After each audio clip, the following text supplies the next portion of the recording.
Hey everyone, this is a quick review of the Utilitac 2 from Pardue. It's a knife. I'm not a knife guy, expert by any means.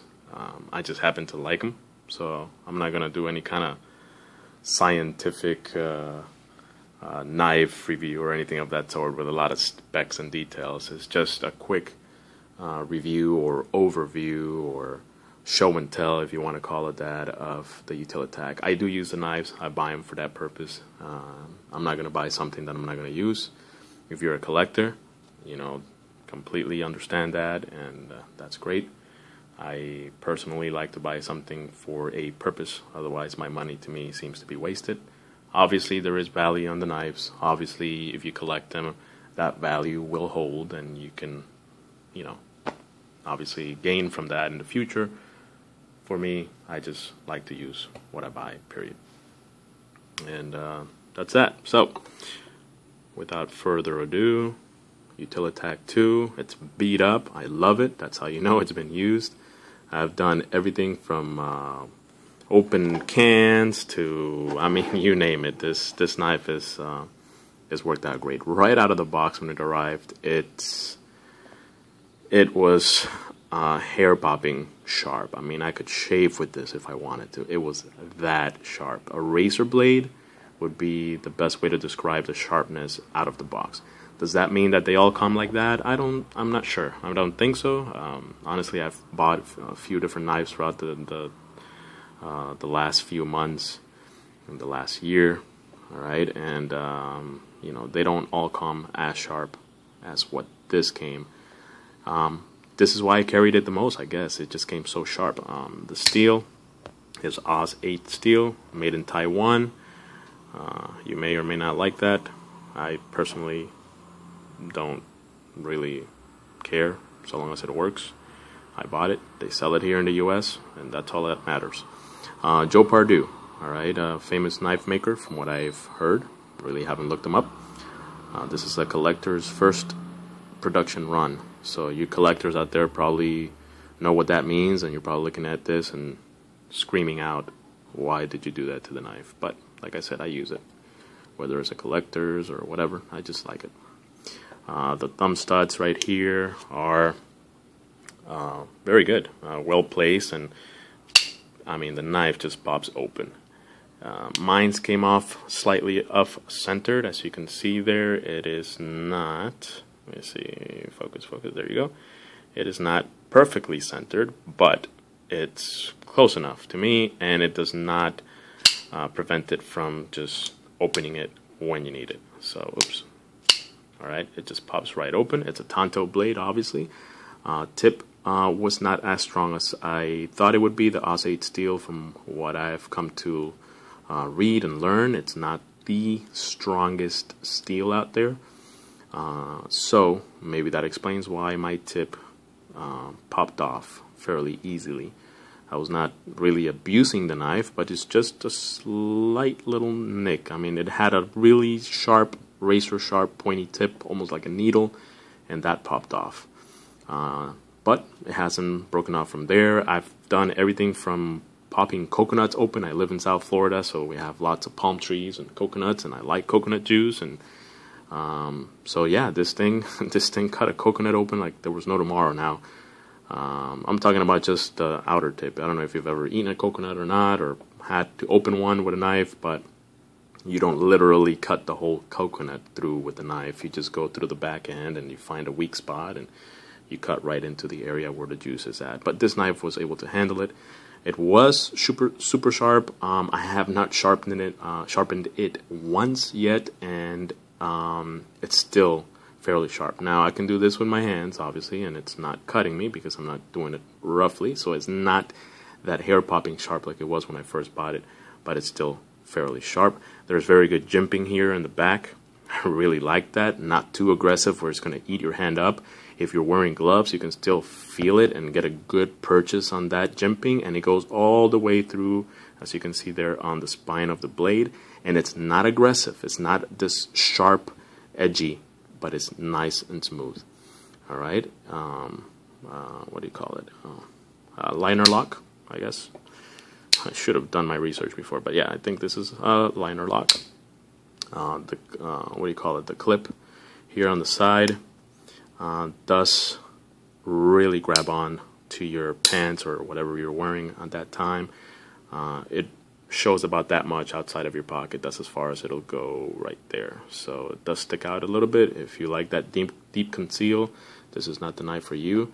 You can reverse it. If you put it on this end, it'll conceal a lot better. You can see the holes there.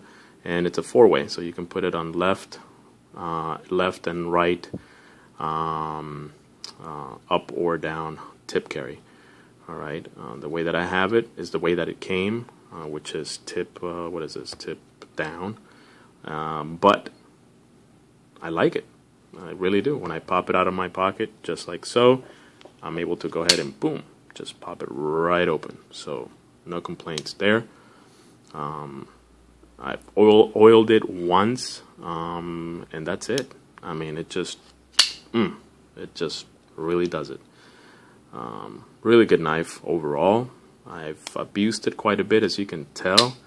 I've done everything from aluminum cans to all sorts of plastic straps at work and boxes and paper and you name it. And this thing just handles it.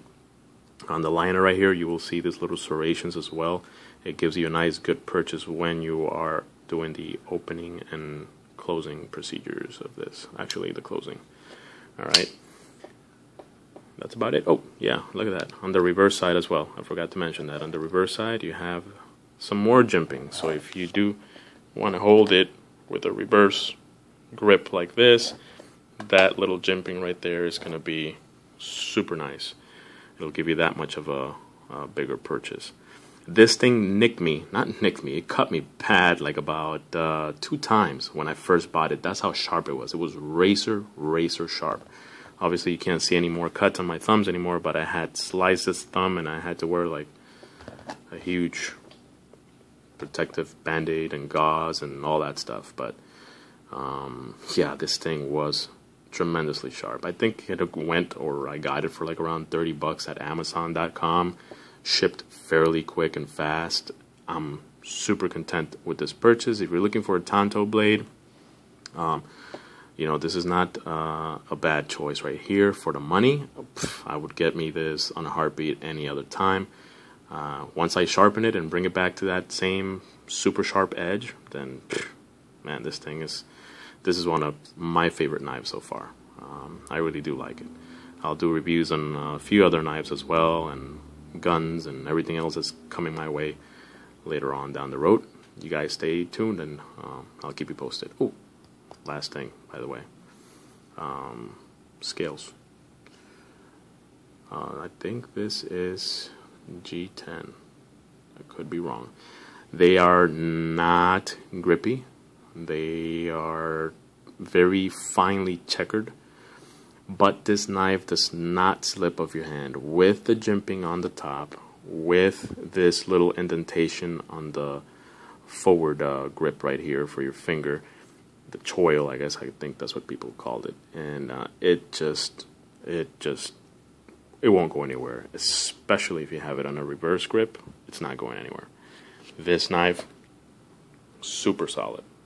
Super solid. Okay.